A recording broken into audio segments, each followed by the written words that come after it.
नमस्कार भाइयों।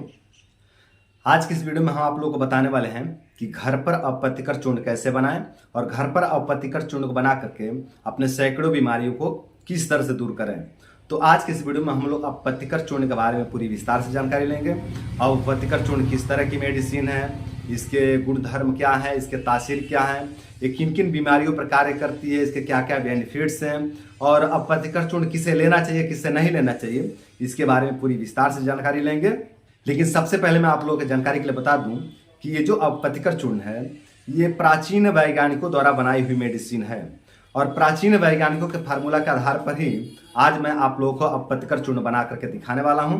तो आप लोग देख लीजिए अपत्तिकर चूर्ण बनाने की विधि, आप लोग सीख लीजिए कि अपत्तिकर चूर्ण किस तरह से बनाया जाता है, इसके लिए कौन कौन सी औषधियों की आवश्यकता पड़ती है। उन सभी औषधियों को आप लोग अपने नजदीकी पंसारी वाले कहाँ से लेकर के आइए और घर पे ला करके उसको कूट पीस करके घर पर अपत्तिकर चूर्ण तैयार कर लीजिए। और घर पर अपत्तिकर चूर्ण को बना करके आप लोग अपने सैकड़ों बीमारियों को दूर करें, अपने घर वालों के सैकड़ों बीमारियों को दूर करें और अपने आस पड़ोस के लोगों के भी अनेकों दुख दर्द कष्ट को दूर करें। तो चलिए देखते हैं कि अपत्तिकर चूर्ण को बनाने के लिए किन किन औषधियों की आवश्यकता पड़ती है और उसकी बनाने का विधि क्या है। तो दोस्तों ये है अपत्तिकर चूर्ण के इंग्रेडिएंट्स। इन्हीं औषधियों से मिलकर के अपत्तिकर चूर्ण तैयार होता है। ये जो सभी औषधियाँ देख रहे हैं इन्हीं औषधियों से मिलकर के अपत्तिकर चूर्ण बनता है। सभी औषधियों का मैंने नाम लिख रखा है और उनका मात्रा भी बता रखा है, लेकिन फिर भी मैं बतला देता हूँ आप लोगों को कि किस औषधि का मात्रा कितना रहेगा और किस औषधि का नाम क्या है। तो देखिए ये है बहेड़ा। बहेड़ा लेना है 5 ग्राम, हरड़ लेना है 5 ग्राम, आंवला लेना है 5 ग्राम और छोटी इलायची लेना है 5 ग्राम, काला नमक लेना है 5 ग्राम, वाई बेडंग लेना है 5 ग्राम और पीपल लेना है 5 ग्राम, पीपली या पीपल। और ये काली मिर्च लेना है 5 ग्राम, सौंठ लेना है 5 ग्राम, नागर मोथा लेना है 5 ग्राम और तेज पत्ता लेना है 5 ग्राम। ये सभी औषधियाँ 5-5 ग्राम रहेंगे और लौंग रहेगा 55 ग्राम। लौंग का मात्रा बढ़ जाएगा, 55 ग्राम रहेगा। और मिश्री का मात्रा रहेगा 330 ग्राम और निसोथ रहेगा 220 ग्राम। तो इन्हीं औषधियों से मिलकर अपत्तिकर चूर्ण तैयार होता है दोस्तों। और अब क्या करना है, अपत्तिकर चूर्ण बनाना है तो कैसे बनाना मैं आप लोग को बता देता हूँ। काला नमक और मिश्री ये 2 औषधियों को छोड़ देंगे, बाकी सभी औषधियों को लेकर के एक साथ में इस तरह के ओखल में डाल लेंगे और ओखल में डाल करके यौकुट करेंगे, बारीक दरदरा चूर्ण कर लेंगे। उसके बाद मिक्सी में डाल करके या किसी अन्य पीसने वाले मशीन में डाल करके आप इसको बारीक चूर्ण कर लेंगे, पाउडर कर लेंगे। तो आपका पूरा ये जो औषधिया है इसका पूरा पाउडर तैयार हो जाएगा।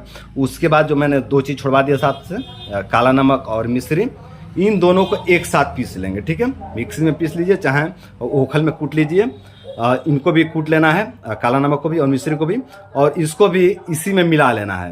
अब देखिए एक साथ में सबको मिला देंगे ना मिश्री वगैरह को, तो मिश्री जो है कि पूरा औषधियों को चिपक जाएगा, पूरा औषधियों में चिपक जाएगा तो आप पीस नहीं पाएंगे औषधियों को। ठीक है, तो मिश्री को छोड़ देना है और काला नमक को छोड़ देना है, बाकी सभी औषधियों को एक साथ पीस लेना है और मिश्री को और काला नमक को एक साथ पीस लेना है। फिर उसके बाद जब सभी औषधियाँ पीस जाएं, बारीक हो जाएं, तो सबको मिला करके एक डब्बे में बंद करके रख लेना है। तो आपका अपत्तिकर चूर्ण तैयार हो गया और इसका सेवन करके आप अपने सैकड़ों बीमारियों को दूर कर सकते हैं। देखिए मैं आप लोगों को दिखा देता हूँ कि ये तैयार होने के बाद किस तरह से दिखता है। तो ये देखिए हमारे पास अपत्तिकर चूर्ण तैयार है, जो कि हमने पहले से बना कर रखा हुआ है। ये इस तरह का जो है कि हमने बना कर रखा हुआ है इसमें, और ये देख रहे हैं इस तरह का शकल सूरत का तैयार होता है बनने के बाद, जो देख रहे हैं है ना। तो इस तरह का जो है कि चूर्ण तैयार हो जाता है, चूर्ण मिलता है आपको।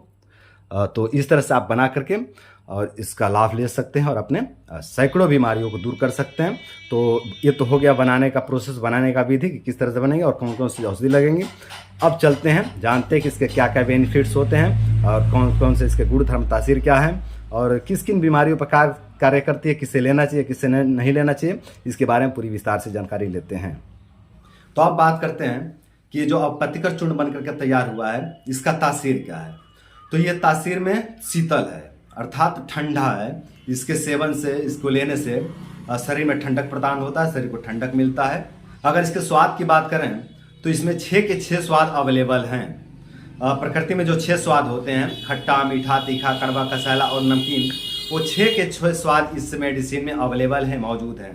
तो एक शरीर को जो प्रतिदिन 6 स्वाद की आवश्यकता होती है वो इस अपत्तिकर चूर्ण से पूर्ण हो जाती है। जो 6 स्वाद चाहिए होती है बॉडी को, वो 6 के 6 स्वाद इस अपत्तिकर चूर्ण से उपलब्ध हो जाता है प्राप्त हो जाता है। अगर गुण की बात करें कि अपत्यकर चूर्ण का गुण क्या है, इसमें कौन कौन से गुण है, तो ये गुण में स्निग्ध है, लघु है, अनुलोमक है और अग्निवर्धक है। स्निग्ध मतलब ये शरीर को थोड़ा सा चिकनापन देता है, शरीर को स्निग्ध करता है, चिकनापन देता है, जिसके वजह से ये वात रोग में बहुत अच्छा वर्क कर जाता है। और लघु मतलब पचने में हल्का है, ये बहुत आसानी से डाइजेस्ट हो जाता है, ये पचने में भारी नहीं है, खुद भी पचता है और अन्न को भी पचा देता है। और अनुलोमक मतलब जो वायु बिगड़े होते हैं शरीर के, उनको नीचे की तरफ अनुलोम कर देता है, मल को अनुलोम कर देता है, मल को नीचे की तरफ खसका देता है, वायु को नीचे की तरफ खसका देता है, जिसकी वजह से जो बिगड़े हुए वायु हैं, जो विकृत हो चुके हैं वायु, वो अपने पुनः अपने मार्ग पर आ जाते हैं। और अग्निवर्धन का मतलब कि ये पेट की जो जठरा अग्नि है उसको तीव्र करता है और तीव्र करके खाने को डाइजेस्ट होने में काफ़ी मदद करता है। अगर बात करें कि अपत्यकर चूर्ण किन किन दोषों पर वर्क करता है, तो ये वात दोष पर और पित्त दोष पर बहुत अच्छा वर्क करता है। वात के कारण जो होते हैं रोग, 80 रोग, उन पर ये अच्छा कार्य करता है। और जो पित्त के कारण जो 40 रोग होते हैं उन पर भी ये बहुत अच्छा वर्क करता है। और थोड़ा सा मतलब कहे तो बहुत लाइटली कहे तो ये कफ वर्धक है। हालांकि कफ के भी कुछ रोगों में इसका प्रयोग किया जाता है और किया जा सकता है, बिल्कुल निरापद औषधि है, इसका कोई दुष्प्रभाव नहीं है। लेकिन फिर भी कुछ कफ के कुछ रोग हैं जिसमें इसको अवॉइड किया जाता है। तो आप कफ के रोग में अपने नज़दीकी चिकित्सक के परामर्श से इसका प्रयोग करें। बाकी वात रोग में और पित्त रोग में आंख बंद करके आप इसका प्रयोग करके लाभ ले सकते हैं। अब बात करते हैं कि इसके क्या क्या बेनिफिट्स हैं, क्या क्या फायदे हैं, ये किन किन बीमारियों पर कार्य करती है। तो देखिए दोस्तों, वात और पित्त दोष के कारण होने वाली जितने भी बीमारियां हैं उन सभी बीमारियों पर बहुत अच्छा वर्क करती है। जैसे कि पेट में जलन होना, सीने में जलन होना, गले में जलन होना और आंखों में जलन होना, सर में जलन होना और पेशाब में जलन होना, गुदा मार्ग में जलन होना, हाथ पैर के तलवे में जलन होना। तो जो जलन से संबंधित जो भी समस्याएं हैं ना, ये सभी पित्त के रोग हैं। तो अगर आपके शरीर में कहीं भी जलन की समस्या होती है तो आप अपत्यकर चूर्ण का सेवन करें, इससे आपके जलन की समस्या में बहुत अच्छा रिलीफ मिलेगा। किसी भी तरह के जलन हो शरीर में, ये सभी पित्त के रोग हैं, जो जलन होते हैं ये पित्त के रोग हैं। तो इस तरह के पित्त रोगों में अपत्यकर चूर्ण का बहुत अच्छा योगदान होता है, बहुत अच्छा बेनिफिट होता है। तो आप अपत्यकर चूर्ण का सेवन करके अपने सभी तरह के जलन को दूर कर सकते हैं।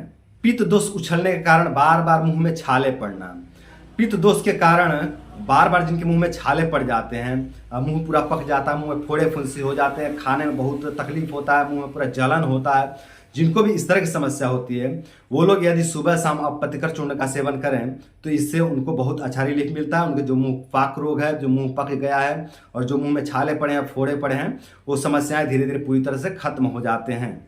पेप्टिक अल्सर, पेप्टिक अल्सर का मतलब होता है आमाशय में घाव हो जाना या आमाशय में छाले पड़ जाना। तो जिनको भी इस तरह की समस्या हो गई है कि आमाशय में छाले पड़ गए हैं और आमाशय में छाले होने के कारण पेट में हमेशा दर्द बना रहता है, हमेशा गैस बनता है और बहुत ज़्यादा जलन होता है आमाशय में, और बहुत ज़्यादा गैस बनता है, उल्टी उल्टी जैसा जी करता है और कई बार उल्टी हो भी जाता है, कई बार उल्टी में थोड़ा थोड़ा ब्लड भी आता है। तो जिनको भी इस तरह की समस्या हो गई है वो लोग सुबह शाम अपत्यकर चूर्ण का सेवन करें तो इससे उनका जो पेप्टिक अल्सर की समस्या है, जो आमाशय में घाव होने की समस्या है, जो छाला होने की समस्या है पेट में, वो समस्या धीरे धीरे पूरी तरह से खत्म हो जाएंगे।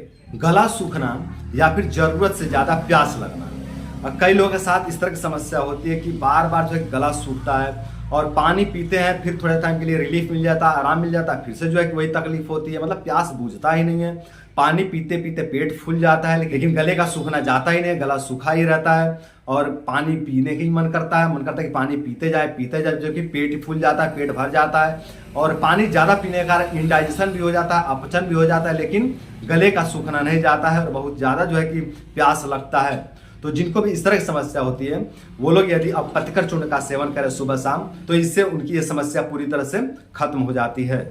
पित्त दोष के कारण मंदाग्नि या अनडाइजेशन होना, जिन लोगों को पित्त दोष के कारण मंदाग्नि हो गई है, अनडाइजेशन हो रहा है, मतलब खाना नहीं पच रहा है, बहुत ज़्यादा गैस बन रहा है, बहुत ज़्यादा एसिडिटी बन रहा है, बहुत ज़्यादा डकारे आ रहे हैं, बहुत ज़्यादा कष्ट हो रहा है और अनेकों प्रकार के उपद्रव हो रहे हैं अग्निमंद होने के कारण, पित्त दोष के कारण विशेष करके अग्निमंद होने के कारण उपद्रव हो रहे हैं।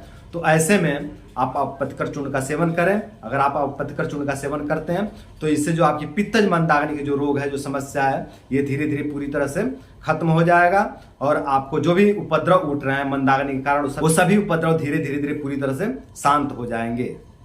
गर्मी सहन ना होना, कुछ लोगों से गर्मी सहन नहीं होती है। गर्मी, थोड़ी सी गर्मी लगते ही बेचैनी होने लगता है, घबराहट होने लगता है, बहुत ज़्यादा उनके शरीर में समस्याएं उत्पन्न होने लगता है, शरीर में बहुत ज़्यादा खारिज होने लगता है, खुजली होने लगती है, चुनचुनाहट होने लगती है। तो जिनको भी इस तरह की समस्या होती है वो लोग यदि सुबह शाम अपत्यकर चूर्ण का सेवन करें भोजन के बाद, तो उनकी ये सारी समस्याएं धीरे धीरे पूरी तरह से खत्म हो जाएंगे। इसकी सेवन विधि क्या होगी, इसकी मात्रा क्या होगी, ये मैं वीडियो के अंत में बता दूंगा। लीवर में गर्मी बढ़ना, जब लीवर में गर्मी बढ़ जाता है तो आधुनिक भाषा में इसको कहा जाता है कि SGOT बढ़ गया है, SGPT बढ़ गया है और बिलिरुबिन बढ़ गया है। तो जब आपको डॉक्टर कह दिए हो कि आपका SGOT बढ़ गया है, SGPT बढ़ गया है या बिलिरुबिन बढ़ गया, जब इस तरह का डॉक्टर ने कह दिया हो या फिर आपके वैद्य ने कह दिया हो, नजदीकी वैद्य ने कह दिया हो कि आपके लीवर में गर्मी बढ़ गया है, तो ऐसे में आप अपत्यकर चूर्ण का सेवन करें तो आपका जो लीवर की गर्मी हो धीरे धीरे पूरी तरह से शांत हो जाएगा और लीवर की गर्मी बाहर निकल जाता है। मतलब सरक करके जो ये चूर्ण है ना, जो अपत्यकर चूर्ण है, ये पित्त को सरका करके निकाल देता है नीचे की तरफ से, मतलब गुदा मार्ग से, मल मार्ग से इसको पित्त को बाहर कर देता है। तो जो आपको लीवर में गर्मी बढ़ा हुआ है ये गर्मी शांत हो जाएगा। जो आपका बिलिरुबिन बढ़ा हुआ है, जो SGOT SGPT बढ़ा हुआ है, वो भी आपका समन हो जाएगा। SGOT SGPT और बिलिरुबिन ये पित्त के ही रोग हैं। जब एक्सेस पित्त बढ़ जाता है शरीर में ना, तो बिलिरुबिन बढ़ जाता है, SGOT SGPT बढ़ जाता है। आप अपत्यकर चूर्ण का सेवन कीजिए। जो भी आपको बिलिरुबिन की समस्या है, SGOT SGPT की समस्या है या लीवर में गर्मी बढ़ने की समस्या है, ये समस्या धीरे धीरे पूरी तरह से शांत हो जाएंगे। पेशाब में रुकावट, पेशाब में जलन या पेशाब में पीलापन, जिनको भी इस तरह की समस्या होती है वो लोग यदि अपत्यकर चूर्ण का सेवन करते हैं तो इससे उनकी ये तीनों समस्याएं धीरे धीरे पूरी तरह से खत्म हो जाते हैं। पेशाब में जलन होना, पेशाब में रुकावट होना और पेशाब में पीलापन आना, ये तीनों समस्याएं धीरे धीरे पूरी तरह से खत्म हो जाते हैं। पित्त दोष के कारण या पेट में गर्मी बढ़ने के कारण, ये दोनों एक ही बात हो गई। पेट में गर्मी बढ़ना कहिए या पित्त दोष का बढ़ना कहिए, ये दोनों एक ही बात हो गए। तो पित्त दोष के कारण या पेट में गर्मी बढ़ने के कारण जिन लोगों को बार बार स्वपन दोष होने की समस्या होती है, वो लोग यदि अपत्यकर चूर्ण का सेवन करते हैं नियमित रूप से, तो उनकी ये स्वपन दोष की समस्या धीरे धीरे पूरी तरह से ठीक हो जाता है। ये जो स्वपन दोष होता है ना दोस्तों, ये कई बार पेट के गर्मी के कारण भी होता है। पेट में एक्सेस गर्मी हो जाता है, पेट में पित्त भर जाता है, पित्त बढ़ जाता है, जिसके कारण बार बार स्वपन दोष होता है। बॉडी अपने आप को साफ करना चाहती है, तो बॉडी में जो कुछ भी होता है ना उसको बॉडी फेंक देती है। कई बार इसमें जो कि डायरिया भी होने लगता है, दस्त होने लगते हैं, कई बार इसमें स्वपन दोष होने लगता है, कई बार इसमें बहुत ज़्यादा पीला पीला पेशाब होने लगता है। तो इस तरह से जो है कि बॉडी अपने आप को साफ करने का प्रयास करती है, पित्त को बाहर फेंकने का प्रयास करती है, तो उसके साथ में स्पर्म भी निकलने लगता है। तो अगर पित्त दोष के बढ़ने के कारण आपको बार बार स्वपन दोष होने की समस्या होती है तो आप अपत्यकर चूर्ण का सेवन करिए। इससे आपके पेट की गर्मी ठीक हो जाएगा, पित्त दोष शांत हो जाएगा और जब आपका पित्त दोष शांत हो जाएगा तो आपको जो बार बार स्वपन दोष होने की समस्या होती है वो समस्या धीरे धीरे पूरी तरह से खत्म हो जाएगा।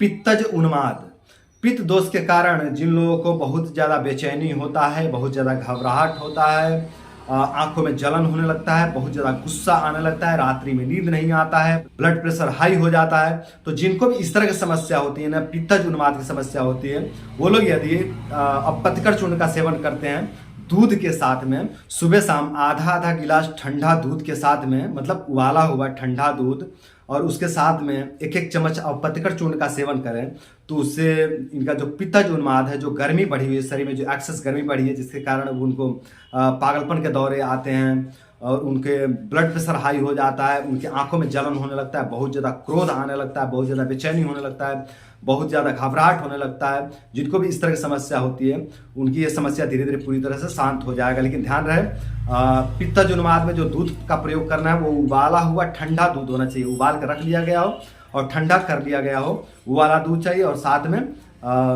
मात्रा का भी ध्यान रखेंगे, मात्रा आधा गिलास ही रहेगा और साथ में उसके 1 चम्मच अपत्यकर चूर्ण रहेगा, तो अपत्यकर चूर्ण सेवन कर लें, ऊपर से आधा गिलास ठंडा दूध पी लें। तो इस प्रयोग से उनका ये जो पित्तज उन्माद वाली समस्या है इसमें बहुत अच्छा रिलीफ देखने को मिलता है। व्यक्ति धीरे धीरे पूरी तरह से शांत हो जाता है। जो भी उपद्रव होते हैं पित्तज उन्माद के, वो सभी उपद्रव भी धीरे धीरे शांत हो जाते हैं। अपान वायु या समान वायु, प्रतिलोम या विलोम होने के कारण जिन लोगों का पेट हमेशा फूला फूला सा रहता है, भरा भरा सा रहता है और गैस पास नहीं करता है, गैस पास करने बहुत दिक्कत होता है और गैस पेट में घूमते रहता है, गुड़गुड़ गुड़ करता है या फिर दर्द भी उत्पन्न कर देता है, तो जिनको भी इस तरह की समस्या होती है वो लोग यदि अपत्यकर चूर्ण का सेवन करें तो उनका समान वायु और अपान वायु जो प्रतिलोम या विलोम हो गया है वो धीरे धीरे अपने मार्ग पर आ जाता है। और इसके विलोम होने के कारण या प्रतिलोम होने के कारण जो भी उपद्रव हो रहे थे, जैसे कि पेट में बहुत ज़्यादा गैस भरना, पेट फूला फूला सा रहना, अफारा होना और पेट में वायु का घूमते रहना और पेट भरा भरा सना और मंदाग्नि हो जाना, पेट जब भर जाता है, जब गैस से भर जाता है तो पेट की अग्नि ठप पड़ जाती है, मंद पड़ जाती है। तो जिनको भी इस तरह के उपद्रव हो रहे थे समान वायु और अपान वायु की विकृति के कारण, वो सभी उपद्रव भी शांत हो जाते हैं और समान वायु और अपान वायु भी अपने मार्ग पर आकर के कार्य करने लगते हैं, अपने सही दिशा पर जाकर के कार्य करने लगते हैं। पेट में वात दोष के प्रकोप होने के कारण जिन लोगों को बद्धकोष्ठता हो गया, कब्जियत हो गया है और कब्जियत के कारण जिन लोगों की पेट की अग्नि मंद पड़ गई है, विशेष करके वात दोष के कारण, तो जिन लोगों को भी वात दोष के कारण अग्नि मंद पड़ गई है, कब्जियत के कारण अग्नि मंद पड़ गई है और जो मल बनता है वो बिल्कुल सूखा सूखा सख्त कठोर बनता है, तो जिनको भी इस तरह की समस्या हो गई और अग्नि मंद होने के कारण शरीर में बहुत ज़्यादा उपद्रव देखने को मिल रहे हैं, बहुत ज़्यादा पेट में गैस होता है, अपचन होता है और बहुत ज़्यादा बार बार डकार आते हैं और पूरे शरीर में गैस भर जाता है, आंखों से धुंधला दिखने लगा है, शरीर पूरा बदसूरत हो रहा है, पूरा शरीर ब्लैक पड़ते जा रहा है। जिनको भी इस तरह के उपद्रव देखने को मिलते हैं अग्निमंद होने के कारण, विशेष करके वात दोष के कारण, अग्निमंद होने के कारण जिनको भी इस तरह की समस्या हो गई है, वो लोग यदि 4-4 चम्मच द्राक्षासव के साथ में 1-1 चम्मच अपत्यकर चूर्ण का सेवन करें 3 से 5 ग्राम की मात्रा में लगभग, तो 3 से 5 ग्राम की मात्रा में अपत्यकर चूर्ण और 4 चम्मच द्राक्षासव और 4 चम्मच पानी मिला करके सेवन करें, तो इससे उनकी ये जो बद्धकोष्ठता वाली समस्या है, जो उदर में वात दोष का प्रकोप की समस्या है, जो भी पेट की समस्याएं हैं, जो मंदाग्नि की समस्या है और जो शरीर में पूरे गैस भर रहा है, जो शरीर में रुक्षता आ रही है, जो शरीर में बदसूरती आ रही है, वो सभी समस्याएं धीरे धीरे पूरी तरह से खत्म हो जाते हैं। वातज अर्श और पित्तज अर्श में भी अपत्यकर चूर्ण बहुत अच्छा लाभ करता है। वातज अर्श का मतलब सूखा बवासीर और पित्तज अर्श का मतलब खूनी बवासीर। जो पित्तज अर्श होता है ना वो खूनी होता है, उसमें से खून निकलता है, गुदामार्ग में जलन होता है और खून निकलता है। और जो वातज बवासीर होता है उसमें से खून नहीं आता, वो तो सूखा होता है और वहाँ पे मस्सा होता है और उसमें बहुत ज़्यादा पेन होता है। तो जिनको भी सूखा बवासीर की समस्या है वो लोग भी अपत्यकर चूर्ण का सेवन करते हैं और जिनको खूनी बवासीर की समस्या है, खूनी पाइल्स की, खूनी अर्श की समस्या है, वो लोग भी अपत्यकर चूर्ण का सेवन करके लाभ ले सकते हैं। और सूखा बवासीर में भी अपत्यकर चूर्ण का सेवन कर सकते हैं और खूनी बवासीर में भी अपत्यकर चूर्ण का सेवन करके लाभ ले सकते हैं। मतलब पित्तज और वातज दोनों तरह की समस्या में ये बहुत अच्छा लाभकारी है, दोनों तरह के पाइल्स में, दोनों तरह के बवासीर में बहुत अच्छा लाभकारी औषधि है। तो दोनों तरह की समस्या में आप लोग अपत्यकर चूर्ण का प्रयोग करके लाभ ले सकते हैं और धीरे धीरे अपने पाइल्स को, अपने अर्श रोग को ठीक कर सकते हैं। वात दोष के प्रकोप होने के कारण जिन लोगों का शरीर बहुत ज्यादा काला पड़ गया है या जिन लोगों का शरीर बहुत ज्यादा मैला हो गया है, वो लोग यदि गुनगुना दूध के साथ में 1-1 चम्मच अपत्यकर चूर्ण का सेवन करें तो उनकी ये जो शरीर में मैलेपन की या कालेपन की जो समस्या है वो समस्या धीरे धीरे पूरी तरह से खत्म हो जाएगा। शरीर में जो मैलापन आ गया है ना उसमें दूध से बहुत अच्छा रिजल्ट मिलता है और साथ में अगर अपत्यकर चूर्ण जोड़ दिया जाए तो सोने पर सुहागा, बहुत अच्छा रिजल्ट देखने को मिलता है अपत्यकर चूर्ण और दूध का जो कि कॉम्बिनेशन से। तो दोनों का ही प्रयोग करें। अगर आपके शरीर में कालेपन हो गया है या मैलापन आ गया है तो आप दोनों ही औषधियों का प्रयोग करें। 1 गिलास गुनगुना दूध ले लीजिए और उसके साथ में 1 चम्मच 3 से 5 ग्राम की मात्रा में अपत्यकर चूर्ण ले लीजिए। तो इससे आपको जो भी ये कालेपन की समस्या है, जो मैलेपन की समस्या है, जो आंखों में मैलापन आ गया है, चेहरे पे बदसूरती आ गया है, बालों में बहुत ज़्यादा रुक्षता आ गया है, ड्राइनेस आ गया, पूरे शरीर में ड्राइनेस आ गया, शरीर में कहीं कहीं पे क्रैक पड़ रहे हैं या फिर पैर के जो तलवे हैं, एड़िया है, उसमें क्रैक पड़ गए हैं, इस तरह के जो भी समस्याएं हैं वो सभी समस्याएं धीरे धीरे पूरी तरह से खत्म हो जाएंगे। मतलब वात के बहुत से रोगों को दूर किया जा सकता है इस दूध और अपत्यकर चूर्ण के कॉम्बिनेशन से। तो आप लोग अपने वात रोग में दूध और अपत्यकर चूर्ण का प्रयोग करके अपने वात रोग पे अनेकों लक्षण के, अनेकों समस्याओं को दूर कर सकते हैं और दूर करके अपने जीवन को सुंदर, सरल एवं सफल बना सकते हैं। उदर शूल, जिन लोगों के पेट में हमेशा दर्द बना रहता है, हमेशा ही पेट में दर्द बना रहता है, कभी थोड़ा कम होता है, दर्द कम हो जाता है, कभी बहुत ज़्यादा बढ़ जाता है, तो जिनको भी इस तरह की समस्या रहती है कि हमेशा पेट में दर्द बना रहता है, वो लोग यदि सुबह शाम गुनगुने पानी के साथ में अपत्यकर चूर्ण का सेवन करें तो इससे उनके जो दर्द की समस्या है धीरे धीरे पूरी तरह से खत्म हो जाता है और पाचन तंत्र मजबूत हो जाता है, जठराग्नि मजबूत हो जाती है। और फिर जब जठराग्नि मजबूत हो जाती है तो जो वायु है वो अनुलोम हो जाते हैं और जो भी मतलब वायु के विकृति से या फिर अनडाइजेशन होने के कारण या फिर किसी भी कारण जो पेट में दर्द हो रहे थे वो दर्द धीरे धीरे पूरी तरह से ठीक हो जाता है। वात या पित्त दोष के बिगड़ने के कारण जिन लोगों को बार बार नेवल डिस्प्लेसमेंट होने की समस्या होती है, अर्थात जिन लोगों को बार बार नाभि टलने की समस्या होती है, वो लोग यदि अपत्यकर चूर्ण का सेवन नियमित रूप से करते हैं तो उनको जो बार बार नेवल डिस्प्लेसमेंट होने की समस्या होती है, जो बार बार नाभि टलने की समस्या होती है, वो समस्या इनकी धीरे धीरे पूरी तरह से खत्म हो जाएगी। अब कई लोगों को तो ये भी नहीं पता होगा कि वात या पित्त दोष के कारण भी नाभि टलती है। तो देखिए दोस्तों, वात के कारण या पित्त के कारण या कफ के कारण किसी भी दोष के बिगड़ जाने के कारण भी नाभि टल जाती है। मैं अपने कई वीडियो में पहले भी बता चुका हूं कि किसी दोष के बिगड़ने के कारण भी नाभि टलती है, नाभि बिगड़ती है। जैसे कि मान लो कि आपके शरीर में वात बिगड़ गया और वात बिगड़ करके वात ऊर्ध्व हो गया, तो जब वात ऊर्ध्व होता है ना तो जो समान वायु है वो भी ऊर्ध्व हो जाता है, ऊपर की तरफ गति कर जाता है। तो ऊपर की तरफ जब गति कर जाता है तो उसको कहते हैं कि नाभि ऊपर चलेगी। दरअसल गया कुछ नहीं है, बस जो अपना समान वायु है जिसको नाभि में रहना चाहिए, सेंटर में रहना चाहिए, वो ऊपर की तरफ ऊर्ध्व हो गया है। तो वो जो समान वायु जो ऊर्ध्व हो गया उसी को नाभि टलना कहते हैं। ये पित्त के कारण भी हो सकता है, वात के कारण भी हो सकता है, कफ के कारण भी हो सकता है, किसी भी कारण से हो सकता है। तो कफ दोष के कारण अगर बिगड़ गया नाभि तो उसमें तो इसका बहुत अच्छा वर्क नहीं है, बहुत अच्छा रिजल्ट नहीं है, क्योंकि इसमें जो होता है ना अपत्यकर में मिश्री अच्छे मात्रा में होता है, जिसके कारण ये कफ पर बहुत अच्छा वर्क नहीं करता। फिर भी कफ के कुछ रोगों में इसको प्रयोग किया जाता है, लेकिन वात और पित्त रोग में बहुत अच्छा लाभकारी मेडिसिन है।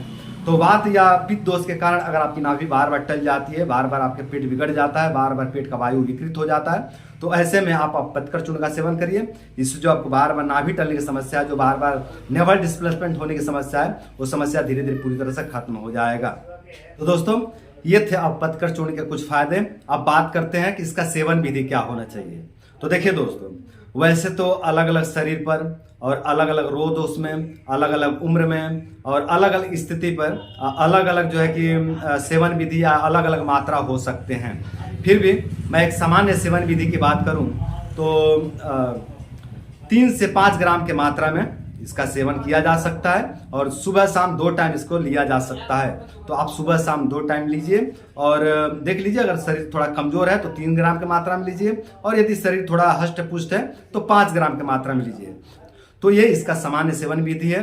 अब बात करते हैं कि इसकी सावधानी क्या है। तो सावधानी की बात करें तो शुगर रोगी को अपत्यकर चूर्ण का सेवन ना कराएं और कृमि रोगी को अपत्यकर चूर्ण का सेवन न कराएं और अतिसार रोगी को अपत्यकर चूर्ण का सेवन न कराएं। जिनको डायरिया होता है, जिनको लूज मोशन होता है, उन लोगों को भी अपत्यकर चूर्ण का सेवन न कराएं। और 6 वर्ष से कम उम्र के जो बच्चे हैं उनको भी अपत्यकर चूर्ण का सेवन न कराएं। बच्चों को अपत्यकर चूर्ण या कोई भी चूर्ण खाने की आइडिया नहीं होती, उनको चूर्ण खाना किस तरह से उनको पता नहीं होता है, तो वो अगर फंकी लेते हैं तो उससे उनको गले में सट सकता है चूर्ण और वो उनको बहुत ज़्यादा भारी पड़ सकता है।